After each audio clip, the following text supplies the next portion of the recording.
ఏమంటారు? ఎటువంటి సిచ్యువేషన్ అయినా ఎదుర్కోవడానికి మేము సిద్ధంగా ఉన్నామని ఫోర్సెస్ కూడా చెప్తున్నాయి. పార్లమెంటరీ కమిటీ మీటింగ్ కూడా జరిగింది. కమిటీ మీటింగ్లో కూడా ఇలాంటి నిర్ణయాలు తీసుకున్నట్టుగా తెలుస్తోంది. అండ్ ఎటువంటి ఒప్పందాలు చేసుకున్నారు మీరు ఈ పార్లమెంటరీ కమిటీ మీటింగ్లో? అసలు ఎటువంటి చర్చ జరిగింది?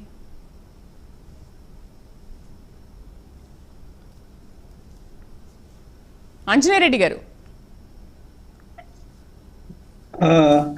నాకు సరిగా డిస్టర్బెన్స్ ఉంది. వారు defence expert analyst Shri Ramesh గారు మాట్లాడింది కూడా నాకు సరిగా వినిపించలేదు. సమ్ టెక్నికల్ ప్రాబ్లం ఉన్నట్లుంది. ఒకసారి ఆంజనేయ రెడ్డి గారు, ఏం లేదు, ఇప్పుడు పార్లమెంటరీ కమిటీ మీటింగ్ జరుగుతుంది. అంతకుముందు రక్షణ శాఖ మంత్రితో కూడా 40 నిమిషాల పాటు మీటింగ్ జరిపారు. ఎటువంటి సిచ్యువేషన్ అయినా ఎదుర్కోవడానికి మేము సిద్ధంగా ఉన్నాయని అక్కడ ఫోర్సెస్ కూడా చెబుతున్నాయి. మరి కమిటీ మీటింగ్ లో అసలు ఎటువంటి నిర్ణయాలు తీసుకున్నారు? ఏం జరిగింది మీటింగ్ లో?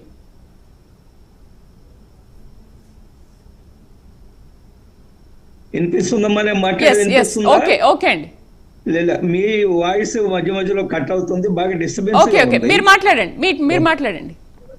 మీకు వినిపిస్తుందా? ఈరోజు కేంద్ర ప్రభుత్వంలో ఉన్న డిఫెన్స్ అధికారులు అండ్ నేషనల్ సెక్యూరిటీ అడ్వైజర్, రక్షణ శాఖ మాత్యులు అందరూ కూడా సమావేశాలు నిర్వహిస్తున్నారు. ఎటువంటి చర్య తీసుకోవాలా, దేశంలో దేశానికి అవసరం వచ్చిన ఏ చర్యలు తీసుకోవాలని చాలా లోతుగా పరిశీలిస్తున్నారు, లోతుగా ఆలోచిస్తున్నారు. అనేక సమావేశాలు నిర్వహిస్తున్నారు. ఒక ప్రధానమైన నిర్ణయం తీసుకునే ముందు చాలా మందిని విశ్వాసంలోకి తీసుకోవాల్సి ఉంటుంది. డిఫెన్స్ అధికారులు లేదా మిగతా పొలిటికల్ లీడర్షిప్ అండ్ బ్యూరోక్రసీ, ఇవన్నీ కూడా చాలా లోతుగా విచారించి నిర్ణయాలు తీసుకోవాల్సి ఉంటుంది. రమేష్ గారు వారు they are more competent and they are more knowledgeable. Ramesh garu, నేను రాజకీయ కోణం మాట్లాడగలని, కానీ యాక్చువల్ గా మన శక్తి సామర్థ్యాల పట్ల ఎటువంటి స్ట్రాటజిక్ ఇది తయారు చేసుకోవాలా, ఏ విధంగా ముందుకెళ్ళాలనేది రమేష్ గారు ఎవరైతే ఉన్నారో is more competent, more knowledgeable. నేను కేవలం పొలిటికల్ పాయింట్ ఆఫ్ వ్యూలోనే మాట్లాడగల వ్యక్తిని మాత్రం. ఈరోజు దేశంలో కేంద్ర ప్రభుత్వము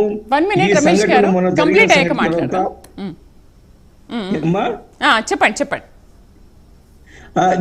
జరిగిన తర్వాత దేశమంతా ఆవేశంతో ఉప్పొంగిపోతూ ఉంది. దేశమంతా ప్రజలందరూ కోరుకుంటున్నారు మనం సరైన సమాధానం చెప్పాలా ఈ దుర్మార్గులకి, ఈ దుర్మార్గుల పట్ల చాలా తీవ్రంగా వ్యవహరించాలా, గుణపాఠం నేర్పించాలని దేశ ప్రజలు కోరుకుంటున్నారు. అందుకనే ప్రధానమంత్రి గారు కూడా చెప్తున్నారు, భారతదేశం ప్రతి భారతీయుడు రక్తం ఉప్పొంగిపోతుంది, ఉడికిపోతుందని కూడా ప్రధానమంత్రి గారు చెప్పారు.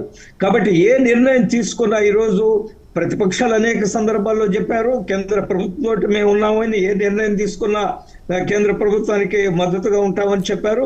ఈరోజు దేశ ప్రజలు కూడా 140 కోట్ల మంది ప్రజలు ఈరోజు మోడీ గారి వెనక, కేంద్ర ప్రభుత్వం వెనక, మన మిలిటరీ వెనక ఉన్నారనే విషయంలో ఎటువంటి అనుమానం లేదు. ఏ చర్య తీసుకున్నది భారతదేశం యొక్క రక్షణ కోసము, భారతదేశ ప్రజల సంక్షేమం కోసము మాత్రమే కేంద్ర ప్రభుత్వం నిర్ణయం తీసుకుంటుంది. కాబట్టి కానీ ఆ నిర్ణయం ఏ విధంగా తీసుకుంటున్నారు, ఎటువంటి తీసుకుంటారనేది మనం వేచి చూడాలా. డిఫెన్స్ ఎక్స్పర్ట్ గా రమేష్ గారు అనేక విషయాలు మాట్లాడారు. కానీ ఒకటి స్పష్టం, ఈరోజు ప్రపంచం కూడా ఈరోజు పాకిస్తాన్కి గుణపాఠం చెప్పాలని ప్రపంచవ్యాప్తంగా కూడా ప్రపంచ దేశాలు కూడా కోరుకుంటున్నారు. కాబట్టి ఖచ్చితంగా పాకిస్తాన్కి గుణపాఠం చెప్తారు. వాళ్ళు ఆయన బెదిరింపులకు బెదరము, 130 వార్ హెడ్లు మాకున్నాయంటే మన దగ్గర ఉండే న్యూక్లియర్ వెపన్స్ కూడా ఏమన్నా మనం ఆటాడుకోవడానికి తయారు చేశామా? మన దగ్గర ఉండే న్యూక్లియర్ వెపన్స్, మనం కూడా న్యూక్లియర్ శక్తే కదా. కాబట్టి వాళ్ళు ఇచ్చే ప్రేలాపనలకు, వాళ్ళు ఇచ్చే ఈ బెదిరింపులకు భారతదేశ సైనికులు ఎవరు కూడా భయపడరు. కేంద్ర ప్రభుత్వం కూడా వాళ్ళ బెదిరింపులకు భయపడే అవకాశమే లేదు. ఖచ్చితంగా ఈరోజు వారికి సరైన గుణపాఠం చెప్తారు. కేంద్ర ప్రభుత్వము ఈ రోజు దేశం యొక్క ఎల్లలు కాపాడాలా, దేశ భద్రతను కాపాడడం కోసం ఎటువంటి చర్యలైనా అమాయకుల ప్రాణాలని బలిగొంటున్న పాకిస్తాన్ యొక్క ముష్కరుల దుర్మార్గాన్ని ఖచ్చితంగా ఆపాలనే విషయంలో కేంద్ర ప్రభుత్వం చాలా చర్చిస్తూ ఉంది. ఈరోజు జమ్మూ కాశ్మీర్ మనం చూసాం కదా. ఎందుకు జమ్మూ కాశ్మీర్లో నేను గత అనేక సంవత్సరాలుగా రాజకీయాల్లో ఉన్నాను. జమ్మూ కాశ్మీర్లో జరుగుతున్న పరిణామాలను పరిశీలిస్తున్నాను. జమ్మూ కాశ్మీర్లో ప్రజలు ఎప్పుడూ కూడా ఇంత పెద్ద ఎత్తున నిరసనలు తెలియజేయడం, పాకిస్తాన్ పట్ల నిరసన తెలియజేయడం, కేంద్ర ప్రభుత్వానికి మద్దతుగా నిలబడడం జమ్మూ కాశ్మీర్ ప్రజలు నేను ఇప్పటికీ చూడలేదమ్మా. వాళ్ళు చాలా సందర్భాల్లో కొంతమంది మనం చూసాం. బుర్హాన్ వానీ అనే ఒక టెర్రరిస్టును చంపేస్తే లక్షలాది మంది అతని అంతిమయాత్రలో పాల్గొన్నారు. అదే ఒక దేశభక్తుడు రాష్ట్రపతిగా పనిచేసిన ఏపీజే అబ్దుల్ కలాం చనిపోతే మనం ఏం చేశాము, మనం ఎంతమంది వచ్చారో మనం చూసాము. కానీ ఈరోజు జమ్మూ కాశ్మీర్కు మార్పు వచ్చింది.